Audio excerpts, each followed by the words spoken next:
بسم اللہ الرحمن الرحیم اللہم صلی علی محمد وعلی آل محمد کما صلیت علی ابراہیم وعلی آل ابراہیم انک حمید مجید اللہم بارک علی محمد وعلی آل محمد کما بارکت علی ابراہیم وعلی آل ابراہیم انک حمید مجید۔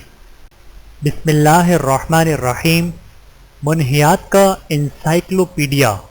رک جائیے، اللہ اور اس کے رسول صلی اللہ علیہ وآلہ وسلم نے منع کیا ہے۔ المنہیات من الاحادیث النبوی صلی اللہ علیہ وآلہ وسلم۔ بسم اللہ الرحمن الرحیم۔ کتاب الجنائز، جنازے کے مسائل۔ فرمان باری تعالی کل نفس ذائقۃ الموت، سورہ آل عمران آیت نمبر 185۔ ترجمہ: ہر جان موت کو چکھنے والی ہے۔ فرمان نبوی صلی اللہ علیہ وآلہ وسلم۔ بلا شبہ رسول اللہ صلی اللہ علیہ وآلہ وسلم نے میت پر نوحہ کرنے سے منع فرمایا ہے۔ بحوالہ سنن ابن ماجہ۔ قبروں پر لیپ کرنے اور کچھ لکھ کر لگانے کی ممانعت۔ سیدنا جابر رضی اللہ تعالیٰ عنہ سے مروی ہے، وہ بیان کرتے ہیں کہ رسول اللہ صلی اللہ علیہ وآلہ وسلم نے اس بات سے منع فرمایا ہے کہ قبروں کو پختہ کرو اور ان پر کچھ لکھا جائے اور اس پر عمارت، گنبد، رقبہ وغیرہ بنائی جائے اور یہ کہ ان پر لیپ کیا جائے۔ بحوالہ صحیح مسلم۔ توزیع قبروں پر لیپ وغیرہ کرنے سے آپ صلی اللہ علیہ وآلہ وسلم نے منع فرمایا ہے۔ البتہ ترمذی میں مذکور ہے کہ حسن بصری اور امام شافعی رحمۃ اللہ اس میں کچھ حرج نہیں سمجھتے، لیکن امام ابو حنیفہ اور امام محمد کا فتویٰ ہے اور ہم نہیں دیکھتے کہ زیادہ کیا جائے اس چیز پر جو کہ اس سے نکلے، یعنی مٹی قبر سے نکلے اور اس کے سوا اور مٹی اس میں نہ ڈالی جائے، اور مکروہ رکھتے ہیں ہم یہ کہ لیپ گچ کی جائے یا مٹی سے لیپ کی جائے یا اینٹ سے قبر بنائی جائے یا قبر کے اندر رکھی جائے، اور ہمارے نزدیک نہ اس پر مسجد بنائی جائے یا نشان لگایا جائے یا اس پر لکھا جائے، اور پکی اینٹ سے قبر بنانا مکروہ ہے، اور قبر پر پانی چھڑکنے میں البتہ کوئی گناہ نہیں، اور امام ابو حنیفہ کا یہی قول ہے، جیسے کہ بعض دوسرے مقامات پر انہوں نے اس کو مکروہ تحریمی کہا ہے۔ واضح رہے کہ قبر کے سرحانے بطور علامت پتھر وغیرہ لگانا جائز ہے۔ بحوالہ سنن ابی داود۔ لیکن کتبہ لگانا حرام ہے۔ قبر پر عمارت، گنبد، قبہ بنانے کی ممانعت۔ سیدنا ابو سعید رضی اللہ تعالیٰ عنہ سے مروی ہے کہ وہ بیان کرتے ہیں کہ رسول اللہ صلی اللہ علیہ وآلہ وسلم نے قبر پر گنبد، قبہ بنانے سے منع فرمایا ہے۔ بحوالہ سنن ابن ماجہ۔ توضیح: قبر کو ایک بالش سے بلند کرنا منع ہے، جس طرح کہ نبی کریم صلی اللہ علیہ وآلہ وسلم کی قبر زمین سے ایک بالش اونچی بنائی گئی۔ بحوالہ احکام الجنائز۔ چونکہ اس پر عمارت بنائی جائے جیسا کہ حدیث میں اس کی ممانعت وارد ہوئی ہے۔ قبروں پر بیٹھنے اور قبروں کو پختہ بنانے کی ممانعت۔ سیدنا جابر رضی اللہ تعالیٰ عنہ سے مروی ہے، وہ بیان کرتے ہیں کہ رسول اللہ صلی اللہ علیہ وآلہ وسلم نے قبروں کو پختہ بنانے اور قبر پر بیٹھنے اور ان پر عمارت وغیرہ بنانے سے منع فرمایا ہے۔ بحوالہ صحیح مسلم۔ اس حدیث میں قبروں کو پکا بنانے یعنی پختہ کرنے سے منع فرمایا ہے اور قبر پر بیٹھنے کی مخالفت ہے، اور قبر پر مجاور بن کر بیٹھنا یا قبر پر چلہ کرنے کے لیے مایوہی قبر پر بیٹھنا، یہ سب صورتیں منع ہو گئی ہیں، اور قبہ یا گنبد بھی بنانا منع ہو گئے ہیں، جیسے کہ امام ابو حنیفہ فتویٰ ہے کہ قبر نہ تو پختہ بنائی جائے اور نہ مٹی سے لیپ کی جائے، اور قبر پر نہ تو کوئی عمارت، گنبد، قبہ یا مینار وغیرہ بنایا جائے، کھڑی کی جائے، اور نہ خیمہ لگایا جائے۔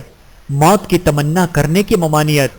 حارثہ بن مضرب سے مروی ہے کہ وہ بیان کرتے ہیں کہ خباز رضی اللہ تعالیٰ عنہ کے پاس آیا تو انہوں نے اپنے پیٹ کو داغا ہوا تھا۔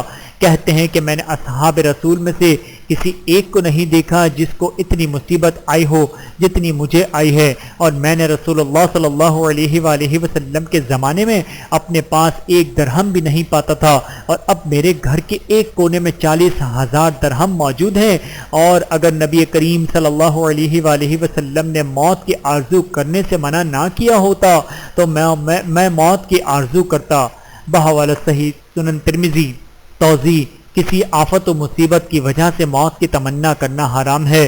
رسول اللہ صلی اللہ علیہ وآلہ وسلم نے فرمایا، تم میں سے کوئی بھی کسی مصیبت و تکلیف کی وجہ سے ہرگز موت کی تمنا نہ کرے، اور اگر ضروری ہی تمنا کرنا چاہتا ہے تو اس طرح کہے، اے اللہ مجھے اس وقت تک زندہ رکھ جب تک میرے لیے زندگی بہتر ہے، اور اس وقت مجھے فوت کر دینا جب میرے لیے موت بہتر ہو۔ بہاولہ صحیح بخاری۔ جس جنازے میں نوحہ کرنے والیاں موجود ہوں اس جنازے میں شرکت کی ممانعت۔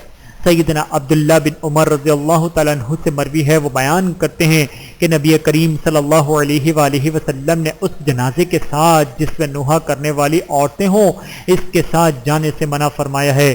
بحوالہ سنن ابن ماجہ۔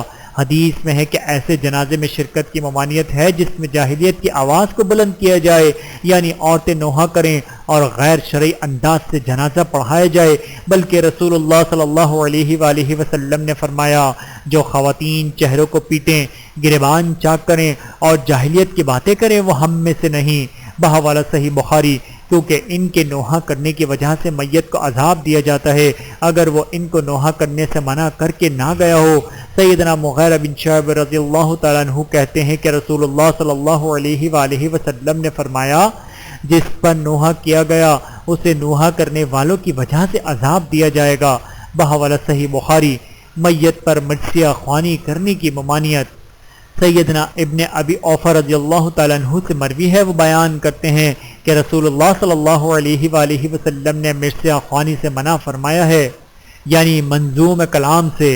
توضیح: اگرچہ یہ روایت کمزور ہے لیکن شواہد کی بنا پر مرثیہ خوانی کی ممانعت کی گئی ہے۔ میراثی سے مراد کہ میت کے اوصاف و شمائل کو اشعار کی صورت میں بآواز بلند رو کر کہنا۔ رسول اللہ صلی اللہ علیہ وآلہ وسلم نے ایسے لوگوں سے برات کا اعلان کیا ہے۔ ابو موسیٰ رضی اللہ تعالیٰ عنہ کہتے ہیں کہ بلا شبہ رسول اللہ صلی اللہ علیہ وآلہ وسلم نے مصیبت کے وقت اونچی آواز نکالنے والی، مرثیہ خوانی پریشانی کے وقت اپنے سر کے بال منڈوانے والی اور آفت کے وقت اپنے کپڑے پھاڑنے والی عورتوں سے ہم بری ہیں۔ بحوالہ صحیح مسلم۔ نیز کسی کی صفات جمیلہ کو بعد الموت میں بیان کیا جا سکتا ہے، خواہ وہ کسی صورت میں کیے جائیں۔ میت پر نوحہ کرنے کی ممانعت۔ ابو حریث سے مروی ہے کہ وہ بیان کرتے ہیں جو امیر معاویہ کے آزاد کردہ غلام ہیں، فرماتے ہیں امیر معاویہ رضی اللہ تعالیٰ عنہ نے حمص میں ہمیں خطبہ ارشاد فرمایا، اس میں انہوں نے ذکر کیا کہ بلا شبہ رسول اللہ صلی اللہ علیہ وآلہ وسلم نے میت پر نوحہ کرنے سے منع فرمایا ہے۔ بحوالہ سنن ابن ماجہ۔ توضیح: نوحہ سے مراد کہ میت کے اوصاف و شمائل کو شمار کر کے بلند آواز سے رونا پیٹنا اور اچھے اور عمدہ کارناموں کو یاد کر کے چیخ و پکار کرنا ہے۔ آپ صلی اللہ علیہ وآلہ وسلم نے اس کی ممانعت میں بہت زیادہ سختی کی ہے کہ جب آپ خواتین سے بیعت لیتے تو اس بات پر بیعت کرتے تھے کہ تم نوحہ نہیں کرو گی، جیسے کہ ام عطیہ رضی اللہ تعالیٰ عنہ نے بیان کیا ہے۔ نبی کریم صلی اللہ علیہ وآلہ وسلم نے فرمایا نوحہ کرنے والی عورت اگر موت سے پہلے توبہ نہیں کرے گی تو روز قیامت اس حال میں اٹھائی جائے گی کہ اس پر گندک کا کرتا اور خارش کی قمیض ہوگی۔ بحوالہ صحیح بخاری و مسلم۔ البتہ کسی کی موت کی خبر سن کر یا میت کو دیکھ کر آنکھوں سے آنسوؤں کا بہہ پڑنا جس میں آہو پکار اور مارنا پیٹنا نہ ہو تو جائز ہے، جیسے کہ نبی کریم صلی اللہ علیہ وآلہ وسلم کی آنکھوں میں بیٹی کی وفات کی خبر سن کر آنسو نکل پڑے تھے۔ بحوالہ صحیح بخاری۔ المنہیات۔ اس باب میں ان منہیات کو ذکر کیا جائے گا جو کتاب الجنائز سے تعلق رکھتی ہیں لیکن سابقہ روایت میں ان کو ذکر نہیں کیا گیا۔ نمبر 1، قریب المرگ کے لیے ثلث مال سے زائد میں وصیت کرنا ممنوع ہے۔ نبی کریم صلی اللہ علیہ وآلہ وسلم نے حضرت سعد بن ابی وقاص رضی اللہ تعالیٰ عنہ سے کہا 1/3 حصے کی وصیت کر دو اور 1/3 بھی بہت زیادہ ہے۔ بحوالہ صحیح بخاری۔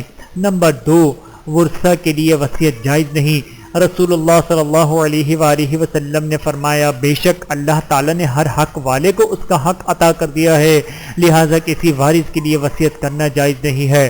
نمبر 3، جاہلیت کے طریقے سے موت کی خبر دینا ممنوع ہے۔ حضرت حذیفہ رضی اللہ تعالیٰ عنہ فرماتے ہیں کہ نبی کریم صلی اللہ علیہ وآلہ وسلم موت کے لیے جاہلیت کی طرح نوحہ کے ساتھ اعلان کرنے سے منع فرمایا کرتے تھے۔ بحوالہ سنن ترمذی۔ آنکھ کے ساتھ جنازے میں شرکت ممنوع ہے۔ نبی کریم صلی اللہ علیہ وآلہ وسلم نے فرمایا آواز نوحہ اور آنکھ کے ساتھ جنازے میں شرکت نہ کی جائے۔ بحوالہ سنن ابی داود۔ نمبر 5، جنازہ رکھنے سے قبل بیٹھنا منع ہے۔ رسول اللہ صلی اللہ علیہ وآلہ وسلم نے فرمایا جو جنازے میں شریک ہو اس وقت تک نہ بیٹھے جب تک کہ جنازہ رکھ نہ دیا جائے۔ بحوالہ صحیح بخاری۔ نمبر 6، جنازے کے ساتھ چلتے ہوئے اونچی آواز سے ذکر کرنا منع ہے۔ سیدنا قیس بن عباد رحمۃ اللہ سے مروی ہے کہ نبی کریم صلی اللہ علیہ وآلہ وسلم کے اصحاب جنازہ کے قریب اونچی آواز کو ناپسند فرماتے تھے، جیسا کہ آج کل ہمارے ہاں ہوتا ہے کہ اس کی کوئی دلیل نہیں۔ بہقی شریف۔ 3 وقتوں میں تدفین ممنوع ہے۔ سیدنا عقبہ بن عامر رضی اللہ تعالیٰ عنہ سے مروی ہے کہ 3 اوقات میں رسول اللہ صلی اللہ علیہ وآلہ وسلم نے ہمیں نماز پڑھنے اور میت کو دفنانے سے روکتے تھے۔ نمبر 1، جب سورج طلوع ہو رہا ہو حتیٰ کہ بلند ہو جائے۔ نمبر 2، جب سورج نصف آسمان پر ہوتا وقت کہ ڈھل جائے۔ نمبر 3، جس وقت سورج غروب ہونا شروع ہو۔ بحوالہ صحیح مسلم۔ نمبر 8، مجبوری کے بغیر رات کو تدفین ممنوع ہے۔ سیدنا جابر رضی اللہ تعالیٰ عنہ بیان کرتے ہیں کہ رسول اللہ صلی اللہ علیہ وآلہ وسلم نے فرمایا اپنے مردوں کو رات میں دفن نہ کرو الا کہ تم اس کے لیے مجبور کر دیے جاؤ۔ صحیح مسلم کی روایت میں ہے کہ نبی کریم صلی اللہ علیہ وآلہ وسلم کے نے رات کو دفن کرنے پر ڈانٹا الا یہ کہ نماز جنازہ پڑھ لی گئی ہو۔ بحوالہ صحیح ابن خزیمہ۔ نمبر 9، قبروں کو مسجد بنانا ممنوع ہے۔ سیدنا ابن مسعود رضی اللہ تعالیٰ عنہ سے مروی ہے کہ رسول اللہ صلی اللہ علیہ وآلہ وسلم نے فرمایا بلا شبہ بدترین لوگ وہ ہیں جن زندہ افراد پر قیامت قائم ہوگی اور قبروں کو مسجدیں بنا لیتے ہیں، یعنی قبرستان میں نماز پڑھنا منع ہے، البتہ ان کی طرف منہ کر کے بھی پڑھنا منع ہے۔ بحوالہ احکام الجنائز۔ نمبر 10، کسی کی قبر کو عید میلہ گاہ بنانا ممنوع ہے۔ سیدنا ابو ہریرہ رضی اللہ تعالیٰ عنہ سے مروی ہے کہ رسول اللہ صلی اللہ علیہ وآلہ وسلم نے فرمایا میری قبر کو عید یعنی میلہ گاہ مت بنانا۔ بحوالہ سنن ابی داود۔ شیخ الاسلام ابن تیمیہ رحمۃ اللہ فرماتے ہیں کہ یہ حدیث اس بات کی دلیل ہے کہ رسول اللہ صلی اللہ علیہ وآلہ وسلم کی قبر روئے زمین پر تمام قبروں سے افضل ہے۔ جب اسے عید بنانا درست نہیں تو دوسری کسی بھی قبر کو عید یعنی میلہ گاہ بنانا تو بالاولیٰ منع ہے۔ اللہ تعالی ہم سب کو عمل کرنے کی توفیق عطا فرمائے، آمین ثم آمین۔ ویڈیو دیکھنے کا بہت شکریہ۔ مزید ویڈیوز دیکھنے کے لیے ہمارے چینل کو سبسکرائب کریں۔ اگر ویڈیو پسند آئے تو لائک کریں۔ اچھی بات کو دوسروں تک پہنچانا صدقہ جاریہ ہے۔ جزاکم اللہ خیرا کثیرا۔